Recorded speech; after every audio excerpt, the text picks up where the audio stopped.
埔寨農村嘅生活咧，同香港環境嘅生活咧係兩極化嘅。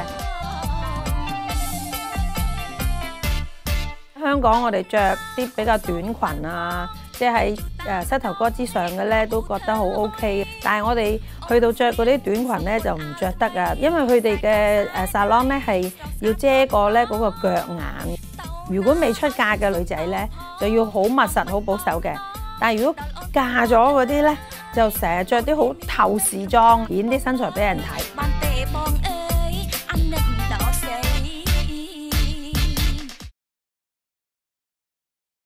喺嗰度服侍嘅村莊咧，就叫做喜樂村。村民咧，佢哋係因為困苦流離嘅時候咧，佢哋冇喜樂。90%柬埔寨嘅農村都係冇水冇電嘅，水一般都係好差。佢哋攞翻嚟放一段時間，覺得咧沉澱咗啦，咁佢哋就覺得可以飲用。啲人要爬上樹咧先打到電話嘅，同外界聯絡咧就要朝早4點鐘咧打赤腳行1個鐘頭嘅路，再坐車出到城市先至可以上網。村民咧都會覺得你梗係咧好窮到窿，你先至會嚟到呢度咁樣住。做美容咧又揾到錢啦，自己又可以扮靚。最高峰期咧，其實我平均每個月咧可以有3萬至到4萬蚊。有好多客人佢哋唔開心嘅時候咧嚟，我一路做 facial 咧，一路聽佢哋傾訴，安慰佢哋，鼓勵佢哋嘅時候咧，帶咗一啲嘅婦女咧係返教會，我係做得好開心嘅。嗰陣時都有一種諗法，呢個美容生意會係我終身嘅職業。但係咧，我就遇到咧金融風暴，突然間生意咧就一落千丈啦。咁喺過去幾年揾到嘅錢咧，咁就一路蝕。亦都因為同朋友夾份買咗個物業，朋友最後尾咧走咗啊，咁咧我就要一個人自己供個物業咧，係俾銀行收咗。原來咧，你喺世界上幾咁努力爭取你自己想要嘅嘢，但係咧可能一夜之間發生一啲事情咧。你就可以會冇晒，我就開始求問神，即係到底神想我點樣去生活呢？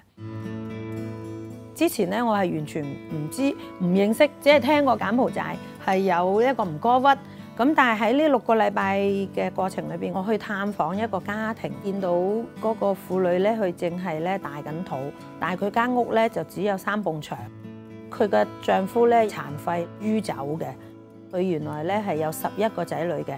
但係咧，依家只係剩翻7個，肚裏邊咧就仲有1個，只需要8蚊美金咧請一個接生婆，但係咧佢都冇呢個錢。主耶穌俾我一節經文就係話咧，我喺邊度咧服侍我嘅人都喺邊度。好想話俾佢哋聽咧，神好愛佢哋嘅。當時我身上邊只有10蚊美金，但係其實咧係我即係10日嘅生活費奉獻咗俾佢。以至佢嘅仔依家咧係16歲啦，咁我覺得係好感動咯。翻到嚟香港嘅時候咧，我都成日都發夢，夢見自己喺柬埔寨，咁我就開始祈禱同神講話即係咪神咧要我去柬埔寨咧？嗰陣時好平嘅柬埔寨啲農村嘅土地咧，300蚊美金就有1公頃啊！買咗一啲嘅土地種粟米。但係咧，當種出嚟嘅農產品咧，其實係賣唔到錢咧，夠我哋嘅生活咯。更加多去認識明白柬埔寨農民嗰種嘅艱苦。經過2年嘅種田裏邊咧，發覺咧自己咧成個老人家咁嘅樣，都唔敢照鏡。咁有一日咧睇到自己嘅手嘅時候咧，好又黑又巢又污糟嘅時候咧，覺得好難過、好心酸，都即係喊喎。咁但係咧，當時候咧都聽到聖靈嘅聲音，就係話：如果你對手咧係保持到你死嘅時候，你都好靚，好似20歲嘅時候咁靚，但係你嘅生命影響唔到人。如果你依家嘅手又粗又黑，但係神咧透過你嘅生命去祝福好多人嘅時候，咁你願意做邊樣嘅選擇咧？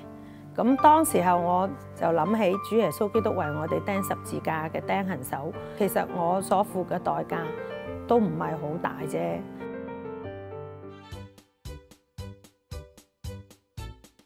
小朋友係好中意讀書嘅。當佢揾到讀書嘅樂趣嘅時候咧，佢哋係好中意返學嘅。我哋嘅教育中心咧係8點鐘先開門嘅，但係咧佢哋6點鐘啊就會嚟㗎啦。我哋好想讓佢哋咧去認識耶穌基督係救主。學生上堂之前咧都會禱告，為自己嘅家庭，為自己嘅國家。有一個咧好頑皮嘅學生，好中意同人哋比較。佢個同班學生咧，成日個成績咧都高過佢少少。咁佢咧就成日都好想埋伏咧打呢個女仔嘅。咁但係當佢嚟到我哋嘅 centre， 老師教佢啦，同埋咧去關心佢啦，多啲俾愛心佢嘅時候咧，佢有一日咧，佢承認就係其實嗰個女仔咧係真係叻過佢嘅，嗰個女仔咧係乖過佢嘅。同班嘅同學咧又成日都會為佢祈禱。到依家咧，佢有好大嘅改變。當睇到咁樣嘅時候咧，就算以往即係好多嘅艱難啊，都覺得好似融化晒。